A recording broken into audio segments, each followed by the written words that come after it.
Hello, welcome to The Crap and the Crazy. I am Tash Critter. I have two kids with additional needs, so we have a very neurodiverse household. Between us, we cover autism, ADHD, and PDA. Who knows what else, but they're the diagnosed ones.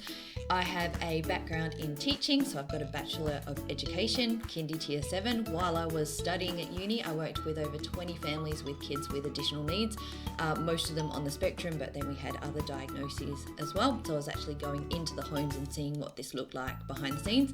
Sure enough, then I had my own kids with additional needs. I own and manage Little Wooden Toy Box, so I design all of the resources. I've been doing that for almost 10 years now. So we use these at home and they have been tried and tested by hundreds of other families as well. I also work as a volunteer on the Heroes program. So this is a one-to-one care, so a fun event day for kids in the community with additional needs. With my own kids, I've spent over 10 years, almost 700 hours in early intervention with speeches, OTs, psychs, physios, the works. And this has given me a unique insight into understanding behaviours of concern, why they occur, what we can do to manage that, tools and strategies that we can use at home, in the classroom, in the therapy room, to help work with these kids and understand these kids. My goal is to design and implement resources and coping strategies to make home life calmer and more organised, while also helping to educate and encourage parents that are on the same journey as I am, that may be starting this journey as well, whereas I'm 10 years along.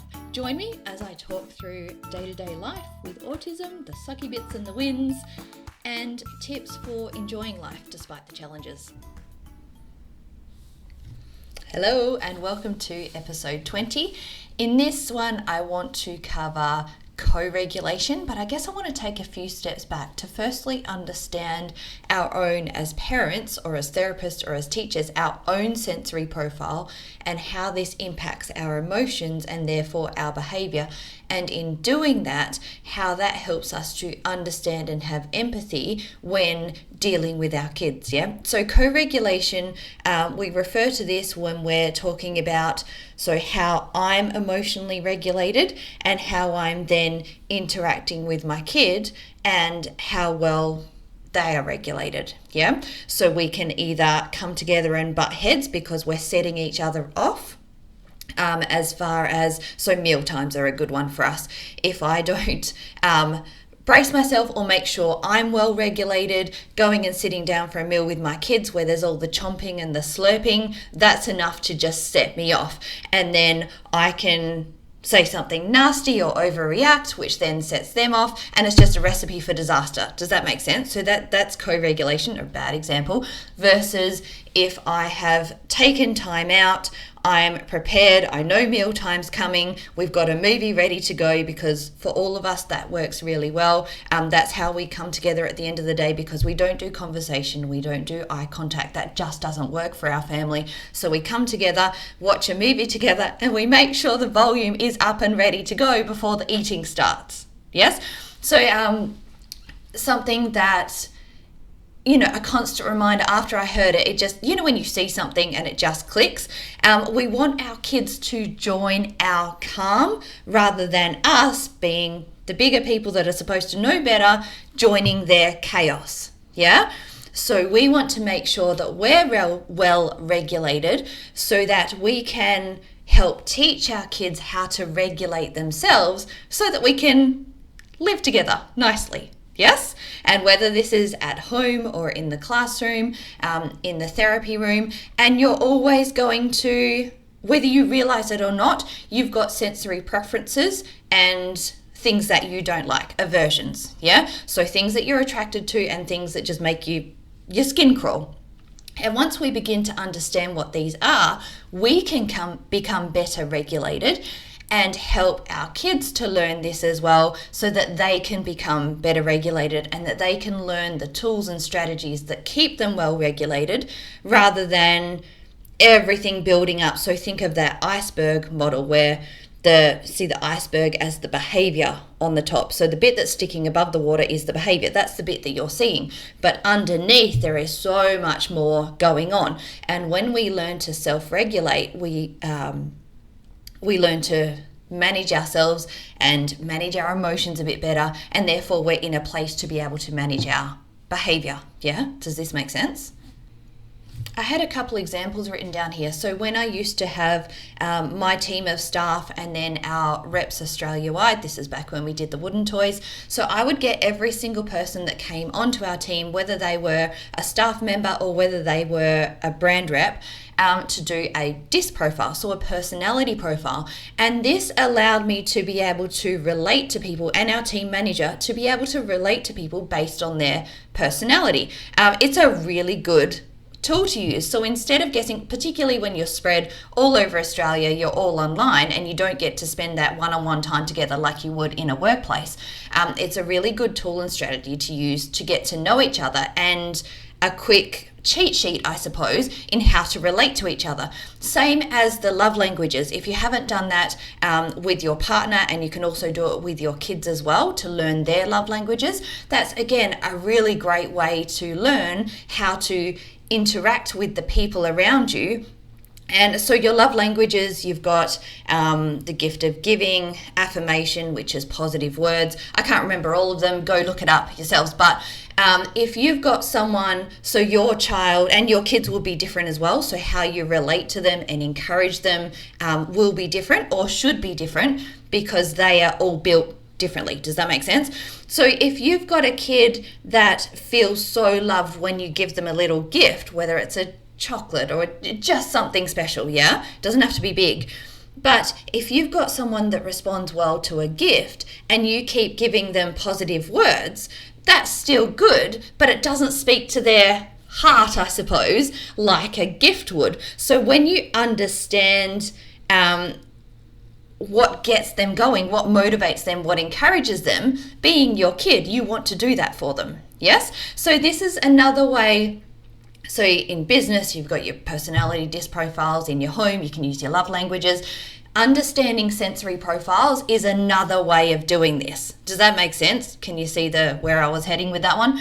So when you understand that your kid, in the morning, the worst thing you can do is look at them in the eyes and ask how they've slept. Yeah? Because that's just not going to work for one kid. Whereas the other kid, they may love that interaction with you. Yes? And it's learning. That was probably a terrible example as far as sensory goes. It still is sensory.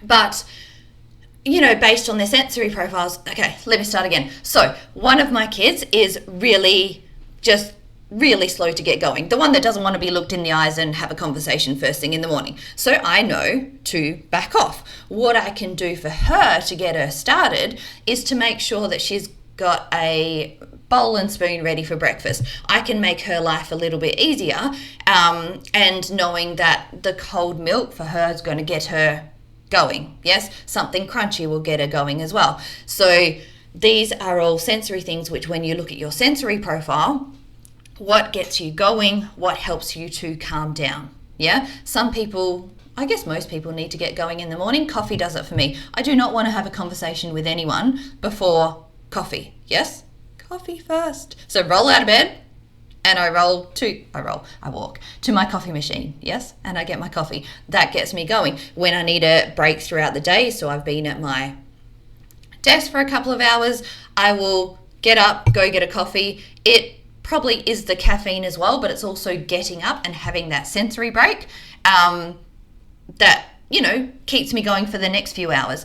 Under my desk, weird, I've got my sensory issues. I have, in winter, there's a really big fluffy cat bed that I stick my feet in. In summer, I've got those, there's a video on my Insta page of them. They're balance semicircles with all the, I am not explaining this well at all. Like the masseuse shoes with the prong bit sticking up. It's a half bowl like that, and I've got two of them sitting under my desk, which I push on, and I don't know, because I don't sit still very well. Yeah, so that for me is another sensory regulation tool.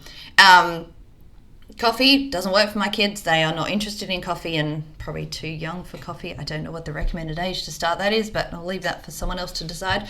for both my kids, if they've come home stressed from school, they will both go to the cats to start with. So for them, the cats are another sensory tool. Pets are such a great one. So they'll go to the pets, but they'll often respond really well when they're ready. So this changes when they're teenagers too. I used to do it a lot more. I'm sure I did, or maybe just the timing's different now. But the big squeezes, or I still sit on my child.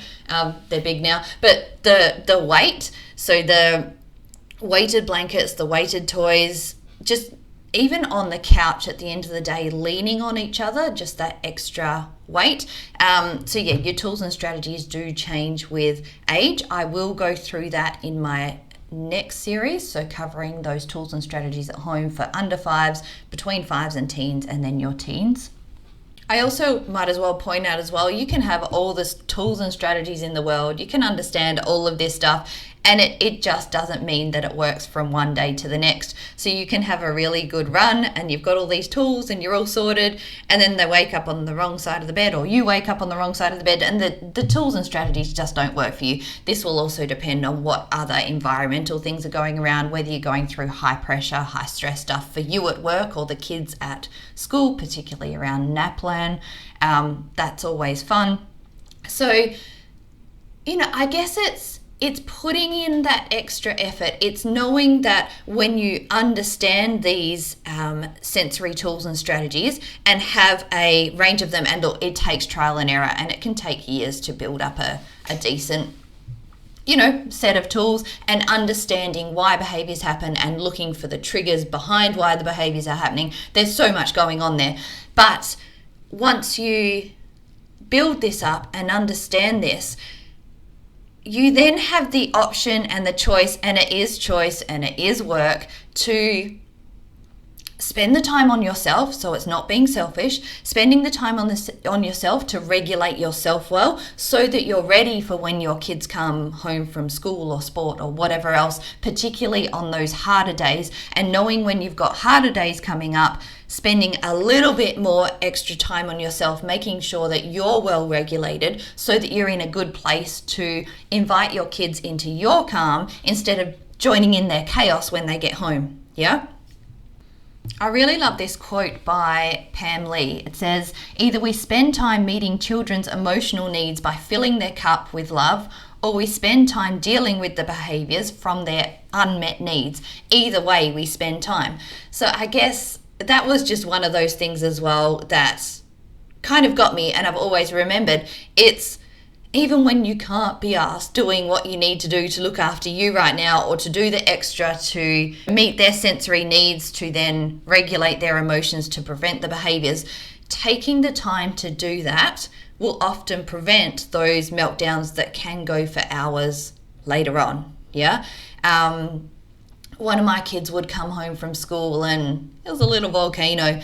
And I've said this before in other podcasts, this is a little bit different, but I use sensory tools to do it. So choosing to, push a little bit, set him off, have that big explosion, use all those sensory tools. So I wasn't in a place where I was angry and causing him to explode.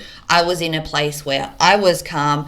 I knew what he needed. The night was going to play out the same way with a meltdown. So we might as well have the meltdown now instead of being on eggshells for 3 hours, then having the 3-hour meltdown. So that's 6 hours of your night gone. Does that make sense? So, irritating a little bit to set off, because it's going to happen anyway. And then having those tools, having the deep pressure, being calm, bringing him through it, and then being able to get on with your night. Does this make sense? I hope this helps someone. And look, there are days, hours, minutes where it doesn't matter how hard you try, things just don't go to plan, or something unexpected comes, and that's where you've just got to pick the battles and roll with the punches. I remember I talk with Ish, our speechy, often about this, and that co-regulation, and there's some things that you just have to let go. As much as they irritate you and set you off, you as the adult are the bigger person, and you have to let things go, and ignoring it is often a good tactic, particularly when your kid one of their sensory needs, whether it's smacking their lips or something else irritating that makes your skin crawl, if they're not doing it to irritate you, if they're doing it to keep themselves calm, then you kind of got to let it go. And she told me that, and I didn't want to hear it at all. But just in case someone out there needs to hear it, pick your battles. And there will be things that you are willing to compromise. There will be some things that you are just not willing to compromise. And I guess that's the joy of living in a family. Each person has their different sensory needs. But again, if you bother to stop and learn what your sensory preferences are and your sensory aversions, as well as your kids, you will find things that you can do together as a family and actually enjoy each other's company too. Whether that's going outside for a walk, and now so for some of you with kids with runners, that'll be your worst nightmare. But for some families, that'll work, where you can all enjoy the outdoors, and maybe what we call parallel play. I don't know what you call it when you've got older kids and you're walking together, but it's kind of what we do. There's not so much interaction, but we can all go out and enjoy the activity together. Yeah? All right, I am going to leave it there. I hope that helps, and I will talk to you next week. See ya.